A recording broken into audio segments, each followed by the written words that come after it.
ஏகாதேசி தினம். ஒவ்வொரு மாதமுமே வளர்பிறை காலம் மற்றும் தேய்பிறை காலங்களிலே ஏகாதேசி என்பது வரும். அமாவாசை பௌர்ணமி நாட்களில் இருந்து 11ஆம் நாள் வருவது ஏகாதேசி. வளர்பிறை ஏகாதேசி சுக்லபிட்ச ஏகாதேசி என்றும், தேய்பிரையில வரக்கூடிய ஏகாதேசி கிருஷ்ணபிட்ச ஏகாதேசி என்றும் நமக்கு சொல்லப்பட்டிருக்கிறது. வருடத்திற்கு 24 அல்லது 25 ஏகாதேசி வரக்கூடும் என்கிறார்கள் பெரியோர்கள். ஆண்டு முழுவதும் வரக்கூடிய அனைத்து ஏகாதேசி தினத்தன்று முழு உபவாசம் இருந்து மறுநாள் துவாதசி தினத்தன்று பூஜை முடிந்த பின்னால் காலை உணவை நாம் எடுத்துக்கொள்ள வேண்டும் என்று சொல்லி இருக்கிறார்கள். இப்படி ஒவ்வொரு ஏகாதேசிக்கும் விரதம் இருப்பவர்கள் கண்டிப்பாக பிறவித்துயர் நீங்கி வைகுண்ட பதவியை அடைவார்கள் என்பது ஐதீகம். வருடம் முழுவதுமே ஏகாதேசி விரதம் கடைபிடிக்க முடியாதவர்கள் மார்கழி மாதத்துல வளர்பிறையில வரக்கூடிய சுக்லபட்ச ஏகாதேசி என்கிற வைகுண்ட ஏகாதேசியில் மட்டும் விரதம் இருப்பதே வருடம் முழுவதும் ஏகாதேசி தினத்தில இருந்த அந்த சிறப்பை நமக்கு பெற்று தரும் என்று நமக்கு பெரியோர்கள் சொல்லி இருக்கிறார்கள்.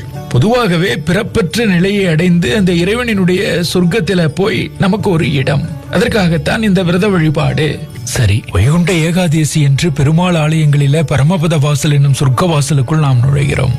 அதிலும் ஸ்ரீரங்கத்தில் சொர்க்க வாசலுக்குள் நுழைவதென்றால் விசேஷத்திலும் விசேஷம். ஏன் அப்படி சொல்லி இருக்கிறார்கள் பெரியோர்கள்?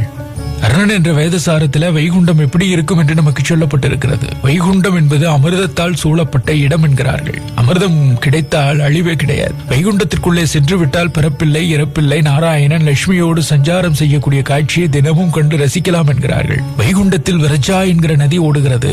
அங்கே 7 பிரகாரங்கள்.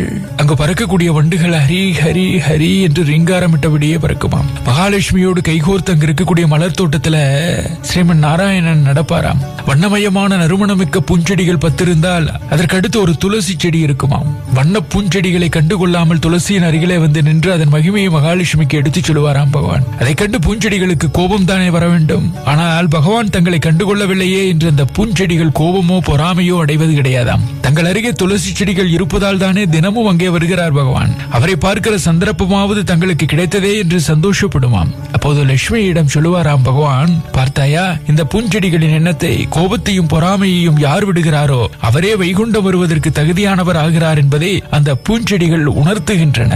துளசியை பற்றி பொறாமை கொள்ளாத அந்த பூக்கள் துளசியை விடவும் என் மனதில இடம் பிடித்து விட்டன என்று சொல்லுவாராம். வைகுண்டத்தில எப்படி 7 பிரகாரமோ அப்படியே ஸ்ரீரங்கத்திலும் 7 பிரகாரம் இருக்கிறது என்கிறார்கள். வைகுண்டத்தில மாலை போட்டது போல விரஜா நதி ஓடுகிறது. ஸ்ரீரங்கத்தில மாலை சாத்தியது போல் காவிரி நதி ஓடுகிறது. எனவேதான் ஸ்ரீரங்கத்தை பூலோக வைகுண்டம் என்று சொல்லுகிறோம் என்கிறார்கள் பெரியோர்கள்.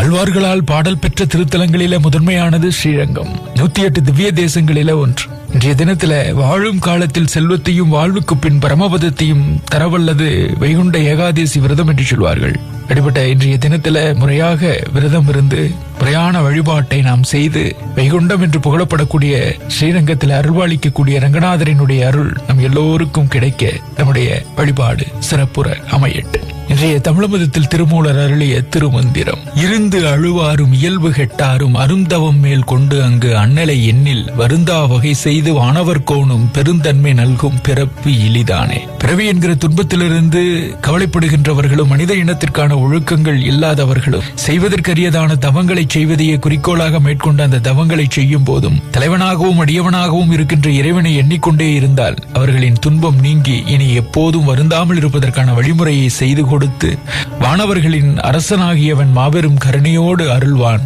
பிறப்பில்லாதவனாகிய இறைவன்.